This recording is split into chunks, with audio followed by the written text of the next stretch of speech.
Bonjour de mon fauteuil en Normandie. Aujourd'hui, nous allons lire l'histoire de Spooky, l'histoire d'un chat de navire dans la Deuxième Guerre mondiale. Installez-vous bien, on est là pour une grosse demi-heure. J'espère que ça vous plaira.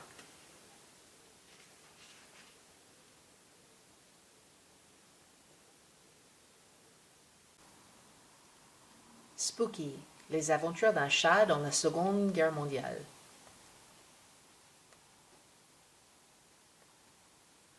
Je m'appelle Spooky. Je suis un chat, mais pas un chat ordinaire. Je suis un chat de navire, et pas n'importe quel chat de navire. Je suis un chat de navire qui est rentré en guerre. Nous sommes en 1942 et l'Europe est en guerre contre l'Allemagne nazie. Je travaille à bord d'un navire anglais qui transporte des péniches de débarquement côtière. Nous nous battons pour la liberté. C'est quoi exactement la liberté? Eh bien, la liberté, c'est ce qui permet à chaque homme, femme, enfant et chat de vivre en sécurité, sans que personne ne puisse leur dire ce qu'il faut manger, ni comment s'habiller, ni quelle chanson écouter, ni quel livre lire. La liberté est une chose précieuse, et parfois il faut se battre pour l'obtenir ou pour la garder.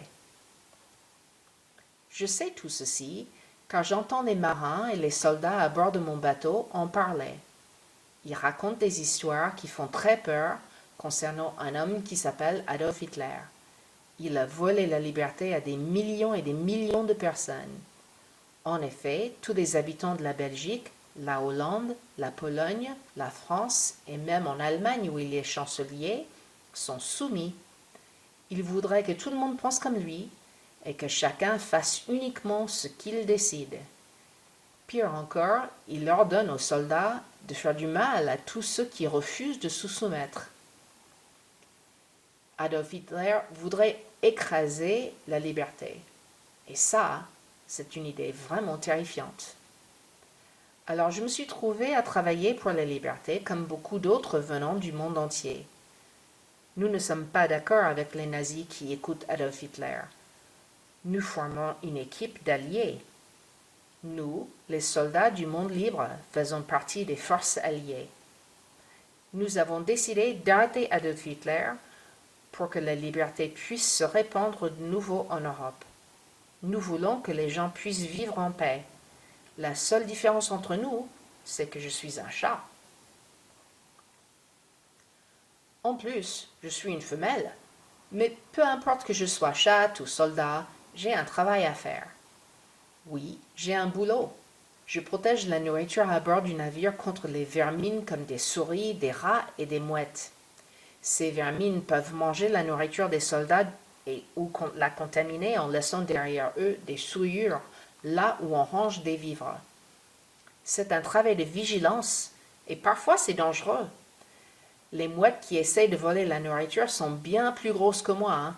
Elles me donnent des coups de bec lorsque je défends les hublots des cambuses. Elles plongent en piqué droit sur moi, essayant de me frapper avec leurs ailes. Mais je ne me laisse pas impressionner. Je me pose debout, en équilibre sur mes pattes arrière et je boxe, toute griffe dehors.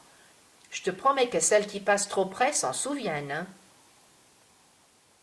Les rats sont aussi très dangereux. Une fois, un rat s'est introduit dans le bac à beurre. Lorsque j'ai voulu le chasser, il m'a mordu à la patte avant. La blessure s'est infectée et le médecin de bord m'a nettoyé au mercurochrome. Que ça pique! Ensuite, il m'a bandé la patte et m'a posé sur une couverture dans mon hamac. J'étais très malade. Une grosse fièvre montait et je ne pouvais plus manger. Je me sentais très, très fatiguée. Les marins venaient me voir un à un. Ils essayaient de me faire avaler un peu de thon ou du poulet.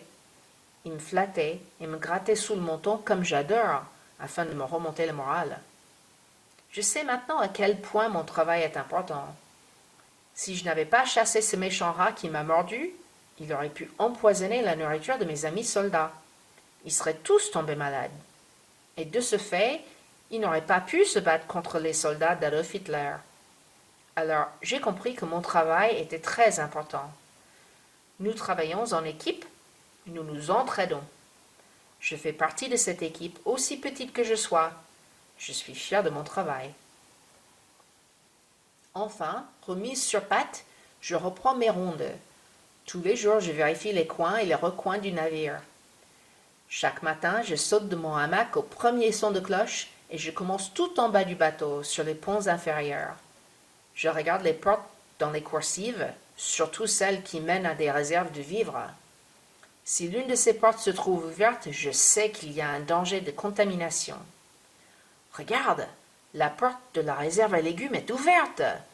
Je me glisse dedans en me cachant sous une étagère. Ensuite, j'attends en silence. Si j'entends des bruits comme des papiers qui se froissent ou des boîtes qui s'entrechoquent, alors je sais qu'il y a un intrus. Des bruits très forts viennent de l'autre côté de la pièce. Des boum, boum, boum, puis une grande bang. Il est temps d'intervenir, mais j'ai un peu peur. Celui qui fait autant de bruit doit être très grand. Je me tapis au sol et tout doucement, je me mets à traquer l'intrus. Je sors de ma cachette en avançant vers le coin de l'étagère. L'ennemi est tout près. Encore un pas et je le verrai. Je me prépare à lui sauter dessus. Les muscles de mon dos se contractent, mon poil se hérisse et le bout de ma queue frémit. Prête à l'attaque, j'y vais! En me précipitant, je saute en l'air, les pattes avant, armées de mes griffes acérées. Psst! Je crache agressivement sur l'intrus. Eh bien, alors Spooky, c'est moi, ton ami, chef cuistot. Calme-toi, ma fille. Je freine brutalement. Ce n'est que le bruit des oignons que Chef fait tomber dans une grosse casserole.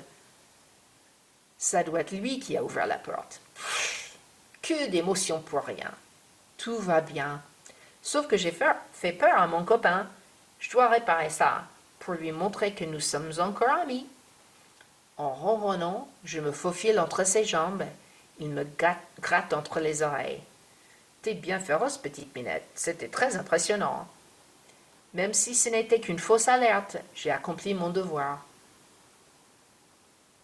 En montant sur le pont supérieur, je vois toute une activité inhabituelle. Nous sommes amarrés au ponton de Portsmouth, au sud de l'Angleterre. Il y a beaucoup de nouveaux soldats qui montent à bord. Ils apportent des grosses caisses de munitions et d'armes. Clairement, il se passe quelque chose, je le sens. Je reste en haut de la passerelle pour souhaiter la bienvenue aux nouveaux arrivants. La plupart portent l'uniforme canadien, qui est d'une couleur différente de la marine anglaise dont j'ai l'habitude. Lorsqu'ils parlent, leur accent est très différent aussi, mais beaucoup d'entre eux se penchent en me voyant pour me faire une petite caresse en passant. Ils sont nombreux. La file d'attente pour monter à bord s'étend loin sur le ponton. Notre bateau sera plein à craquer. J'aperçois quelques commandos britanniques aussi, et avec eux des rangers des États-Unis. Ça alors, je n'ai jamais entendu un accent pareil. Il y en a qui sont du Texas. Salut Minette, tu nous accueilles? Eh oh, Eddie, il y a un chat à bord de ce rafio. Oh, et elle est bien mignonne. Quand tout le monde est monté, on s'éloigne lentement du quai. Il fait nuit. Les hommes se sont installés un peu partout. Bientôt, nous sommes en pleine mer.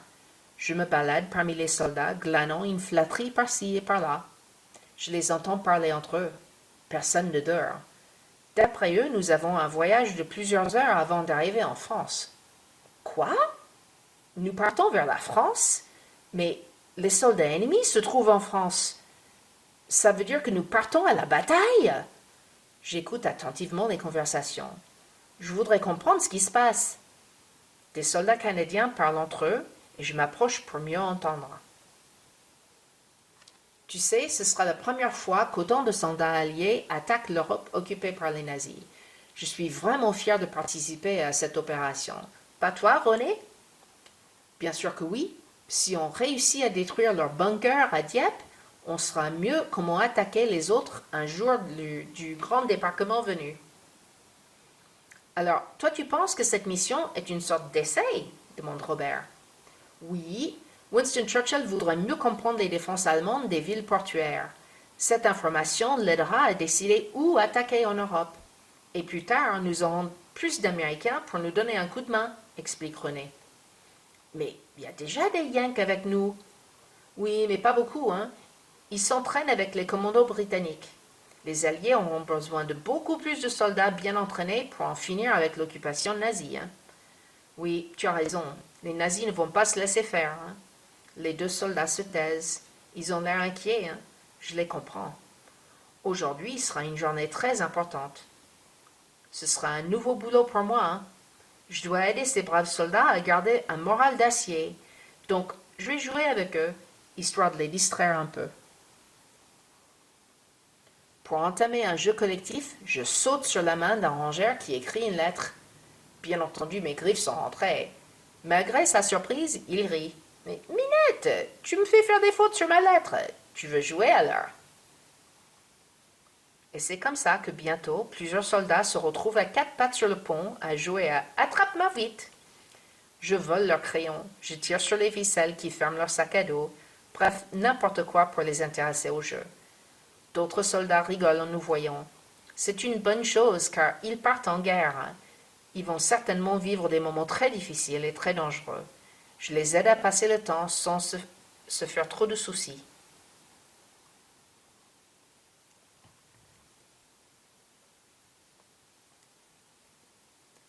Lorsque notre convoi de navires s'approche de la côte, les péniches de débarquement sont mises à l'eau.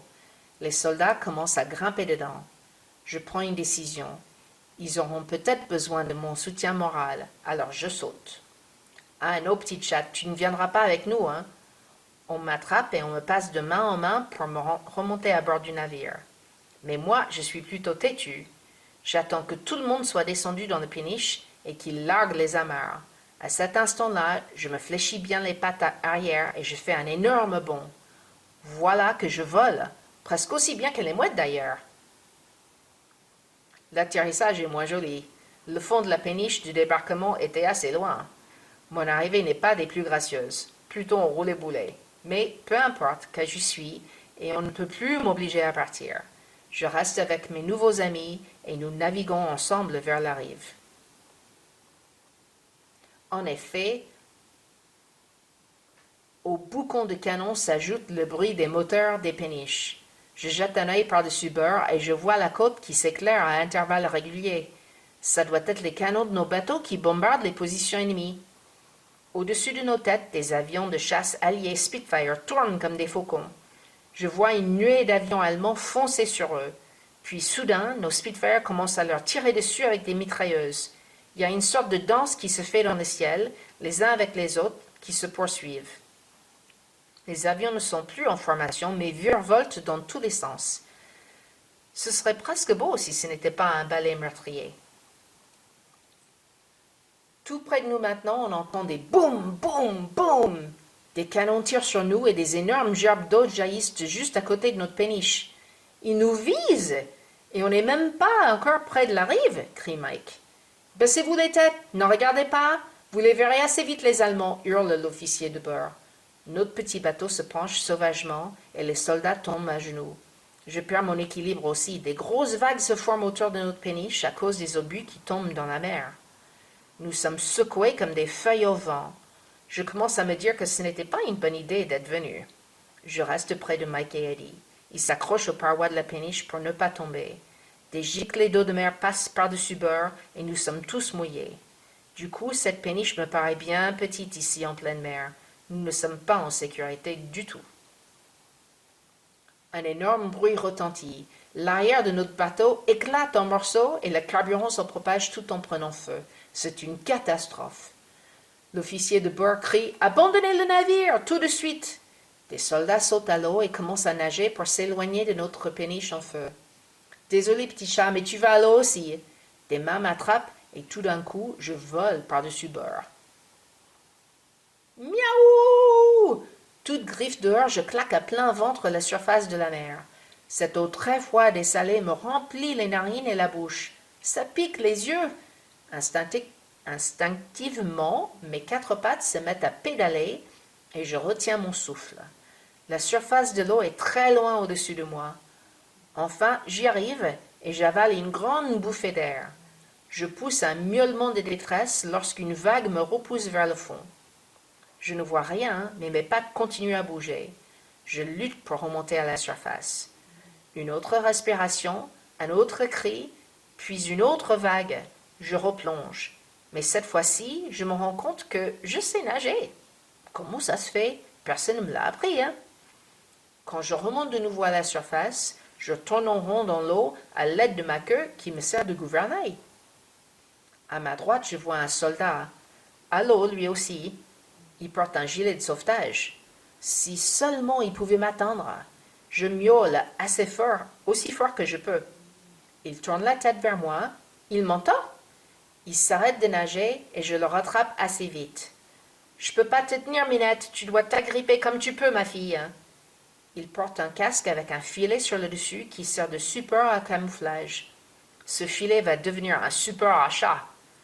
Je plante les griffes des pattes avant dans les fils. Comme ça, mes pattes arrière sont libres pour nager. Et nous voilà partis tous les deux en direction d'une péniche de débarquement qui vient à notre secours.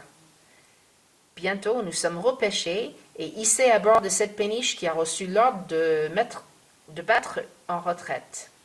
Malgré les dangers de la bataille, les marins qui nous attrapent gardent un peu d'humour. Ils nous taquinent dès que nous nous étalons en vrac épuisés dans le fond du petit bateau. « Hé, t'as attrapé un passager clandestin, mon gars !» Mon soldat trouve encore un peu de force pour sourire face à leur blague. Pour ma part, je suis gelé et je grelotte, bien incapable de bouger une seule de mes moustaches. Des mains m'attrapent pour me détacher du casque. Les marins s'en rendent compte que je ne peux pas détacher mes griffes des mailles du filet. Ils décident plutôt d'enlever le casque de la tête du soldat. On nous enveloppe dans des couvertures de laine et mon sauveteur canadien me rapproche de lui pour me frotter sous la couverture et me réchauffer. Tu sais, petit chat, tu étais bien brave dans l'eau. Quand je te voyais arriver sur moi avec cet air si déterminé, je m'attendais à ce que tu me lacères avec toutes les petites lames de rasoir que tu as aux pattes. Mais non, tu es bien intelligente. Tu savais que je pouvais t'aider que si tu restais calme. Bien joué, petite boule de poil. Son accent canadien chantant me réconforte. Il est bien gentil, ce jeune homme. Si je pouvais parler, je lui demanderais quel âge il a, car il me semble que c'est presque un adolescent. Seulement, il m'a tout de même traité de boule de poil, hein. Je dois être affreuse. Petit à petit, des sensations reviennent dans mes extrémités et j'arrive à bouger mes doigts. Je peux enfin rentrer mes griffes et descendre du casque. Maintenant, il faut que je me secoue très fort pour enlever un maximum de cette eau salée qui refroidit mon pelage. « Hé, oh, tu me mouilles encore là, encore plus le chat, arrête !» proteste mon jeune ami soldat en riant. Mais ça me fait un tel bien que je dois absolument recommencer, encore et encore. Du coup, je me sens un peu mieux. Je me frotte sur mon soldat pour le remercier avant de me poser et débuter une toilette qui est vraiment nécessaire. Coquetterie de chat oblige. Autour de nous, les hommes s'activent à repêcher d'autres soldats, trempés et parfois blessés. Les nouvelles de la plage sont très inquiétantes. L'arrivée ne s'est pas passée du tout comme les Alliés l'ont voulu. Pour sauver la vie d'un maximum de soldats, nous devons repartir, et très vite. Seulement, du coup, on entend des bruits d'un combat d'avions qui se déroule directement au-dessus de nos têtes. Un avion de chasse allemand poursuit un avion allié Spitfire. Ces derniers laissent une grosse traînée de fumée dans le ciel en passant. Un coup de feu de l'avion allemand achève le moteur du Spitfire et l'appareil allié plonge en piqué vers la mer. Nous sommes tous figés à regarder la bataille aérienne. Heureusement, on voit le pilote s'éjecter. Son parachute flotte doucement. Un cri de joie s'élève de notre péniche et on entend les mêmes cris de joie retentir sur la mer, venant d'autres bateaux aux alentours. On y va, les gars. Il faut y aller chercher cet aviateur avant qu'il ne lui arrive encore un malheur. Le pilote du bateau donne un coup de sec sur la manette pour changer de cap. Nous filons aussi vite que possible vers l'endroit où il tombe à l'eau. Son parachute peut l'entraîner vers le fond de la mer si on ne se dépêche pas. En arrivant tout près du pilote, on voit le parachute déployé flotter sur l'eau comme une sorte de méduse gigantesque. Un de nos soldats tend son fusil pour accrocher la toile mouillée. Il la tire vers nous.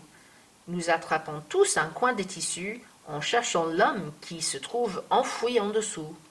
Je tire aussi, mais avec mes dents. « Il est là !» crie un des soldats. « Je l'ai !»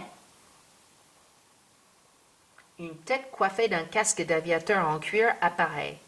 Le pilote nous regarde à travers ses grosses lunettes de vol. Il paraît confus et à moitié assommé. Normal après une chute pareille. Allez, mon ami, tout va bien. Tu es sauvé. Qui êtes-vous? Demande le pilote, clairement encore un peu étourdi. Où suis-je? Ça alors, c'est un Américain. Plusieurs soldats canadiens attrapent ses bras et son blouson pour le hisser par-dessus bord.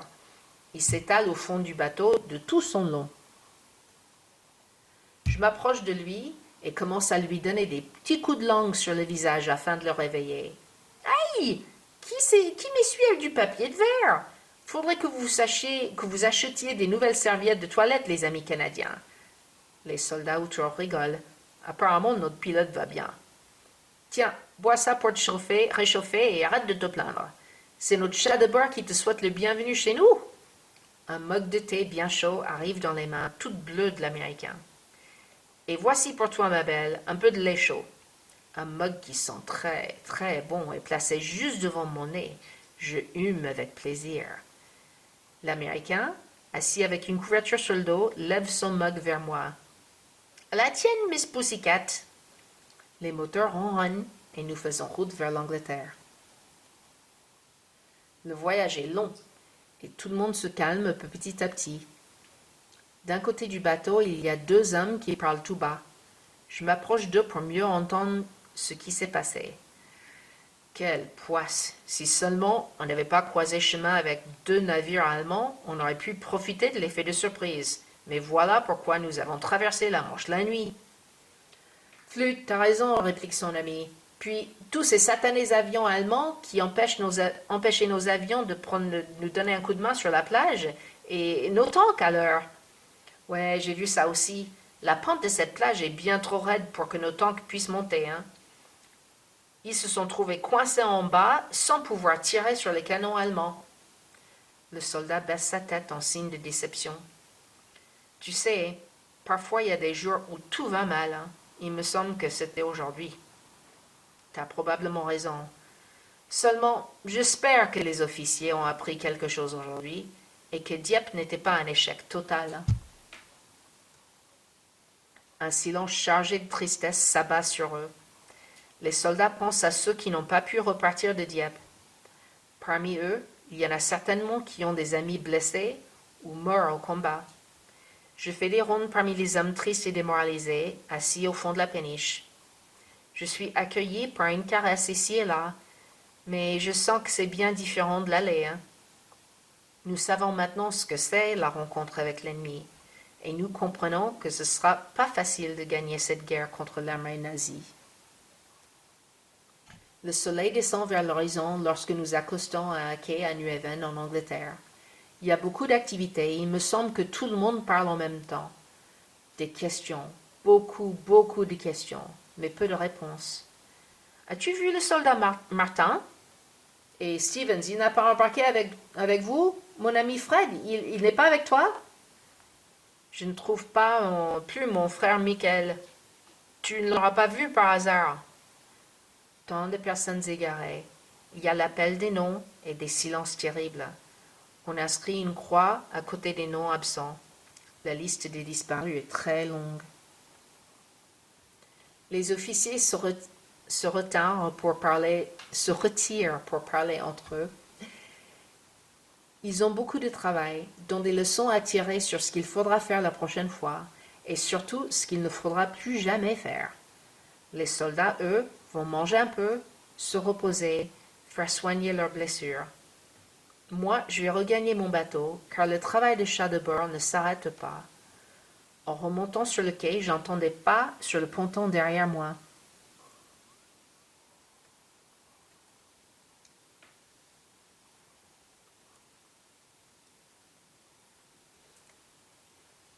Eh oh, petit chat, Spooky! On m'appelle et je reconnais la voix de mon compagnon de natation, mon ami soldat canadien. Il m'attrape dans les bras. Reste avec moi un instant. D'autres soldats canadiens, accompagnés de Mike, Eddie et les pilotes américains, nous rejoignent. Mon Canadien me pose au sol et s'accroupit à côté de moi. Nous avons décidé que tu mérites une médaille pour ton rôle aujourd'hui, chaton. Voici un collier que tu peux être fier de porter, mademoiselle Spooky. Il fixe un beau ruban rouge autour de mon cou. Pendu dessus, il y a une magnifique médaille de bronze. Il se lève et prend un air très sérieux. Pour Miss Spooky, qui a fait preuve de courage et bravoure au combat. Ensuite, il me salue du geste que l'on réserve pour un vrai officier militaire. Hippie pourra, hippie pourra.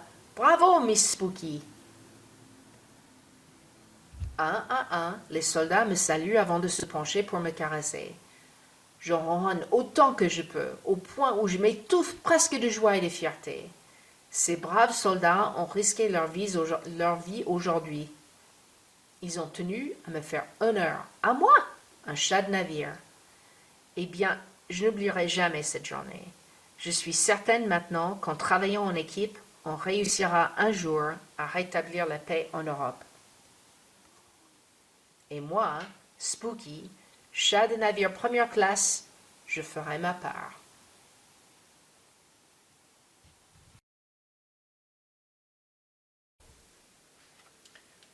Voilà.